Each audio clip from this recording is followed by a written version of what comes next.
Everyone, welcome to our YouTube channel learn E spot. आज हमारे economy lecture series का पहला टॉपिक है economy, economics and economic systems. तो हम इकोनॉमी की बात करते हैं। What is economy? Economy actually में एक सिस्टम है। It is a system of all activities related to production, consumption, distribution and trade. मतलब कि production plus consumption plus distribution plus trade, जब ये चार चीज़ें मिल जाती हैं तो इन चारों को मिला के हम बोलते हैं इकोनॉमिक एक्टिविटीज़।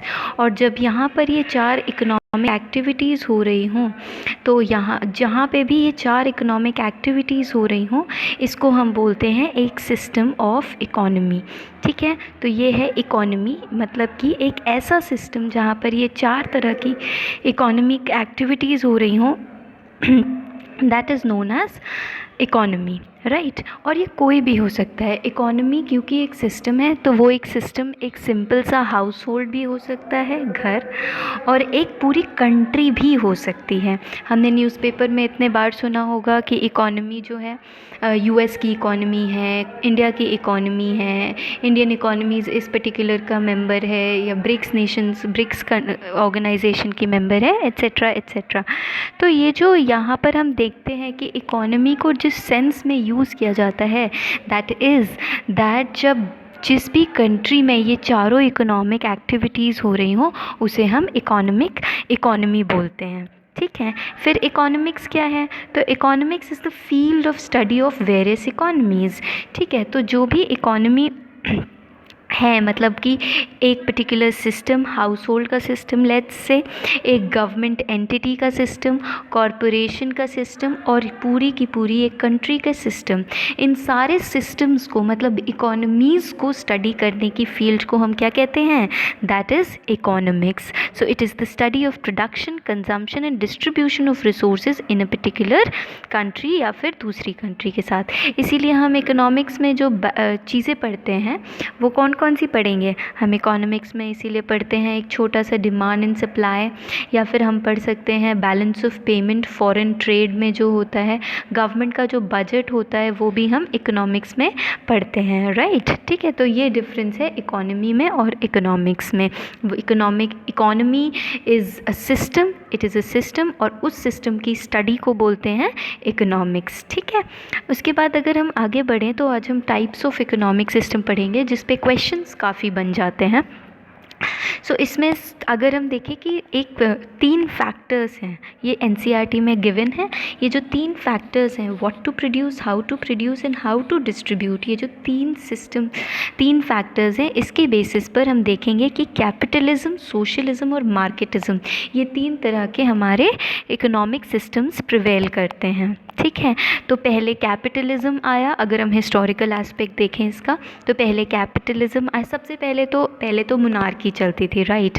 उसके बाद में फिर जब रेनेसा पीरियड आया तो हम देखेंगे कि मर्केंटालिज्म आया। मर्केंटालिज्म से फ्री मार्केट सोसाइटी बनी, और फ्री मार्केट सोसाइटी से आया कैपिटलिज्म। जब कैपिटलिज्म आया तो इसके क्रिटिसिज्म में, इसके रिस्पॉन्स में हम देखेंगे कि सोशलिज्म आ रहा है।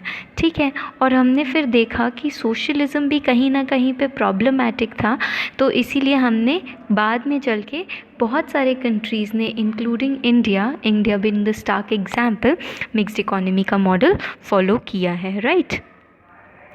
सो हम आगे चलते हैं। सबसे पहले देखते हैं मार्केट इकोनॉमी क्या है। मार्केट इकोनॉमी या फिर कैपिटलिज्म, नाम से ही समझ आ रहा है, इसमें मार्केट इम्पॉर्टेंट होता है। मार्केट एक इम्पॉर्टेंट प्लेयर होता है, वही सब कुछ प्ले करता है। इवन जो हम और आप जैसे लोग हैं, सिटीजन्स, वो भी कंज्यूमर या प्रोड्यूसर की कैटेगरी में आ जाते हैं। मतलब ओवरऑल हमारा भी कमोडिफिकेशन हो जाता है, हम भी एक कमोडिटी की तरह देखे जाते हैं। हमें प्रॉफिट मोटिव से देखा जाता है, और जो प्रोड्यूसर्स होते हैं उनका मेन एम क्या होता है? Profit, right. तो इसमें जो क्वेश्चन है व्हाट टू प्रोड्यूस, तो हमें उन कंज्यूमर गुड्स को प्रोड्यूस करना है जिनकी डिमांड हो, नीड के बेसिस पे नहीं। किसी ज़रूरत है, अगर गरीब को कोई चीज़ की ज़रूरत है लेकिन उसके पास डिमांड जनरेट करने की कैपेसिटी नहीं है, तो जो मार्केट इकोनॉमी है, जो कैपिटलिज्म है, वो उनकी नीड्स को पूरा नहीं करेगा। क्यों? क्योंकि इनका मोटिव होता है प्रॉफिट। ठीक है। उसके बाद हाउ टू प्रोड्यूस हम देखें तो ऐसे मेथड से जहाँ पे सस्ते से सस्ते वे में प्रोड्यूस हो जाए। अगर लेबर सस्ता पड़ रहा है तो हम लेबर को यूज़ करेंगे। अगर टेक्नोलॉजी या फिर कैपिटल लगाना, मशीनरी लगाना, प्लांट लगाना ये सस्ता पड़ रहा है लॉन्ग टर्म में तो हम इसको देखेंगे। इसके एग्जाम्पल में हम BPO का एक ले सकते हैं कि जैसे MNCs थे तो MNCs को डेवलप्ड नेशंस में, क्योंकि वहाँ पे पॉपुलेशन कम है, फॉर एग्ज़ाम्पल US, वहाँ पॉपुलेशन कम है तो वहाँ पे लेबर का जो कॉस्ट है वो काफ़ी हाई है। मतलब मान लीजिए एक लेबर एक पर्टिकुलर काम करने के लिए $10 लेता है। वही अगर वो लोग क्या करते हैं, इंडिया और चाइना जैसी कंट्रीज़ में ये MNCs आते हैं और कॉल सेंटर्स खोलते हैं जहाँ पे पॉपुलेशन बहुत हाई है और लेबर की ओवरऑल कॉस्ट बहुत कम है।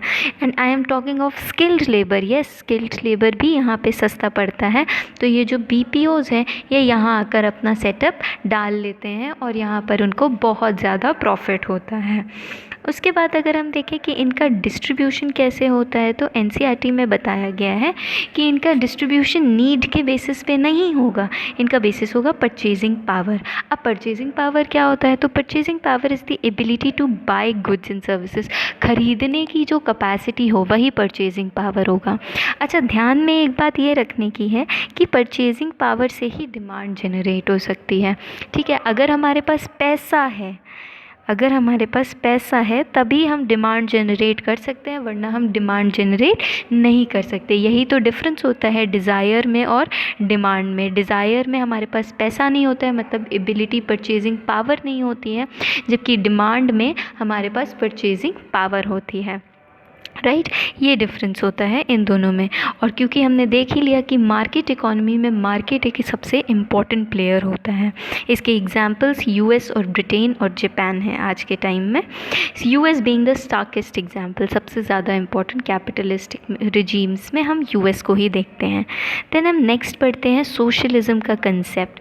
तो अगर क्वेश्चन आ जाए सोशलिज़म पे तो आपको टैकल करना आना चाहिए, एंड इट इज़ कि क्वेश्चन प्रोड्यूस क्या करेंगे। तो वो जो इंडिविजुअल की नीड हो, यहाँ पर नीड एक इम्पॉर्टेंट टर्म है, वेलफेयर ओरिएंटेड होना है, इसीलिए डिमांड पे ना फोकस करते हुए सोशलिज़म किस पे फोकस करता है, सोशलिज़म नीड पे फोकस करता है कि ज़रूरत क्या है। अगर गरीब आदमी डिमांड नहीं जनरेट कर पा रहा है तब भी उसके नीड्स को, उसके वेलफेयर को इंश्योर किया जाए। हाउ टू प्रोड्यूस, तो यहाँ पे गवर्नमेंट जो है वो एक इम्पॉर्टेंट रोल प्ले करती है सोशलिज़म में। सोशलिज़म के साथ साथ एक और चीज़ है कम्युनिज़म की, जो कि एक्चुअली आइडियोलॉजिकल बेस्ड होता है। आइडियोलॉजी इनकी लेफ़्ट होती है और इक्वालिटी इनके लिए सबसे ज़्यादा इम्पॉर्टेंट होती है, इसीलिए इनके लिए जो सोशलिस्टिक रिजीम्स हैं वो जनरली कम्युनिस्टिक होती हैं आइडियोलॉजी वाइज, और जो कम्युनिस्टिक आइडियोलॉजी की होती हैं उनकी इकोनॉमी कैसी होगी, उनकी इकोनॉमी सोशलिस्टिक प्रिंसिपल्स पे बेस्ड होगी। तो गवर्नमेंट इसमें एक बहुत बड़ा रोल प्ले करती है, स्टेट बहुत बड़ा रोल करती है।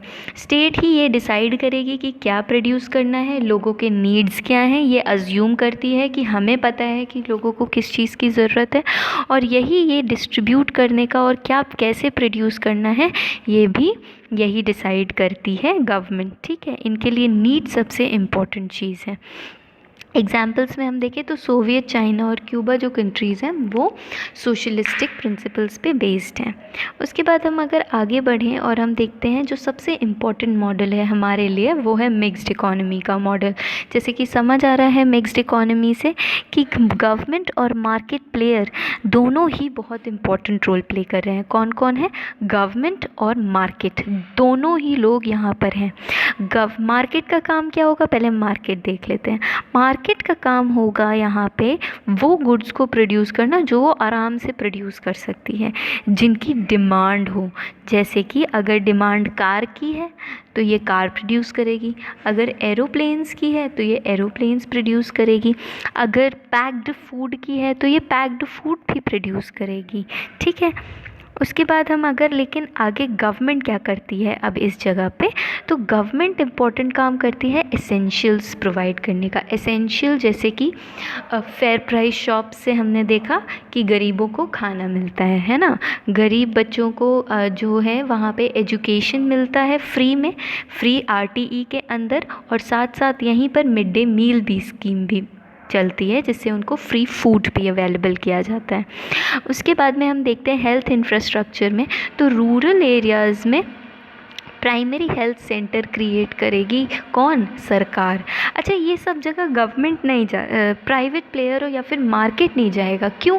क्योंकि मार्केट का हम कैपिटलिस्टिक इकोनॉमी में देख ही चुके हैं कि उसका मोटिव क्या होता है? उसका मोटिव होता है प्रॉफिट, ना कि वेलफेयर इंश्योर करना। तो इसी वजह से जो ये PHCs हैं या फिर एसेंशियल चीज़ें हैं, उनमें सरकार हाथ बढ़ाती है आगे, और सरकार उनमें इंटरवीन करती है, ताकि यहाँ पर फ्रीडम, लोगों की चॉइस, कि उन्हें जो मन हो वो ख़रीदे। अगर उन्हें सस्ता खुला गेहूँ चाहिए तो वो खुला गेहूँ चक्की से ख़रीद लें, और अगर उन्हें बिग बाज़ार जाके एक पैक्ड आशीर्वाद आटा चाहिए तो वो भी ख़रीद पाएँ। तो वो फ्रीडम ऑफ चॉइस देते हैं। प्लस साथ में मिक्स्ड इकोनॉमी ये भी इंश्योर करती है थ्रू गवर्नमेंट इंटरवेंशन कि जो पुअर सेक्शन है, जो नीडी सेक्शन है, उसका वेलफेयर हर तरफ से इंश्योर हो। ऐसा ना हो कि वो इस कंपटीशन के चक्कर में, इस मार्केट के चक्कर में उनका पूरा का पूरा एक्सप्लॉयटेशन हो, राइट। तो एक ये चीज़ है। ऐसे ही अगर गवर्नमेंट जो है, अगर मान लीजिए कंस्ट्रक्शन का काम हो रहा है, ठीक है, कोई रोड बनने का काम हो रहा है, ठीक है, और ये एक प्राइवेट प्लेयर को सौंपा गया है, ठीक है, किसी भी कंपनी, मान लीजिए XYZ कंपनी को दिया गया है, तो ये XYZ कंपनी क्या करेगी? अब कॉन्ट्रैक्टर हायर कर सकती है, या फिर ये जो है लेबर्स को हायर कर सकती है, कंस्ट्रक्शन लेबरर्स जो होते हैं जो कि कॉन्ट्रैक्ट पे काम करते हैं। अब ये ट्राई करेगा ना, ये XYZ कंपनी की सबसे सस्ते से सस्ता मिल जाए, लेकिन सबसे सस्ते से सस्ते के चक्कर में ये ना हो जाए कि ये जो कॉन्ट्रैक्ट लेबर्स हैं इनका कहीं से भी एक्सप्लॉयटेशन हो जाए। तो इसीलिए इस एक्सप्लॉयटेशन को रोकने के लिए गवर्नमेंट इंटरवीन करेगी, और गवर्नमेंट बोलेगी नो, मिनिमम वेजेस एक्ट लागू होगा, और मिनिमम वेजेस के एक्ट के अंदर आप इस पर्टिकुलर अमाउंट से नीचे इन लोगों को नहीं दे सकते, ठीक है, तो आपको इतना मिनिमम पे करना ही करना होगा। तो गवर्नमेंट एक इफ़ेक्टिव रेगुलेटर का काम करती है, ठीक है, और जब ज़रूरत पड़े तो एक प्रोएक्टिव प्लेयर का भी काम करती है, और मार्केट जो है वो इन सब में फ्रीडम की चॉइस लाता है। तो अगर हम देखें कि मार्केट क्या कर रही है? फ्रीडम दे रही है। गवर्नमेंट क्या कर रही है? गवर्नमेंट जो है वो इक्वालिटी और इक्विटी को इंश्योर करती है। तो दो basic constitutional principles, liberty, equality and equity, उन दोनों के बीच में हार्मनी भी मिक्स्ड इकोनॉमी में इंश्योर हो जाती है, ठीक है। ये हमने कॉन्स्टिट्यूशन से रिलेट करके देखा। अब अगर आज के टाइम में देखें तो इस टाइम पे आप देखेंगे सबसे बड़ा एग्जाम्पल है N95 मास्क का। N95 मास्क का जैसे ही इसकी डिमांड बढ़ी, तुरंत प्राइवेट प्लेयर्स ने क्या किया? जो प्राइवेट कंपनीज़ बना रही थी, उन्होंने प्राइसेस इसके बढ़ा दिए, ठीक है। लेकिन तुरंत ही सरकार ने क्या किया? सरकार ने इसको N95 को एसेंशियल्स में डाला, एपिडेमिक डिजीज़ एक्ट 1897 के अंतर्गत, और बोला कि नहीं, आप इसकी प्राइस ज़्यादा नहीं बढ़ा सकते, आप एक पर्टिकुलर अमाउंट से ज़्यादा हाई इसको नहीं बेच सकते, which is a very good step, क्योंकि उनको इंश्योर करना है वेलफेयर प्लस फ्रीडम, दोनों के ही चीज़ों का इंश्योर हो। This is very necessary. तो ये मिक्स्ड इकोनॉमी के कुछ बेनिफिट्स हैं, ठीक है। प्रॉब्लम भी कुछ आ जाती है जब गवर्नमेंट और प्राइवेट प्लेयर्स में क्लैश आता है, बट वो चीज़ें मैनेजेबल होती हैं, ठीक है, राइट। तो India is one of the starkest example इसमें, है ना। एक ये चीज़ हमने देखी। So that's all for now. आप ट्राई करिएगा कि आप इसके क्वेश्चंस सॉल्व करें, और कुछ कंसेप्चुअल क्वेश्चंस इससे आ सकते हैं। Concept on the basis of capitalism और सोशलिज्म में डिफरेंस, या फिर मिक्स्ड इकोनॉमी और इसमें डिफरेंस, ठीक है। तो आप ट्राई करिए कि इनके क्वेश्चंस आप सॉल्व कर सकें। In the next video we'll do sectors of economy. For now, thank you so much.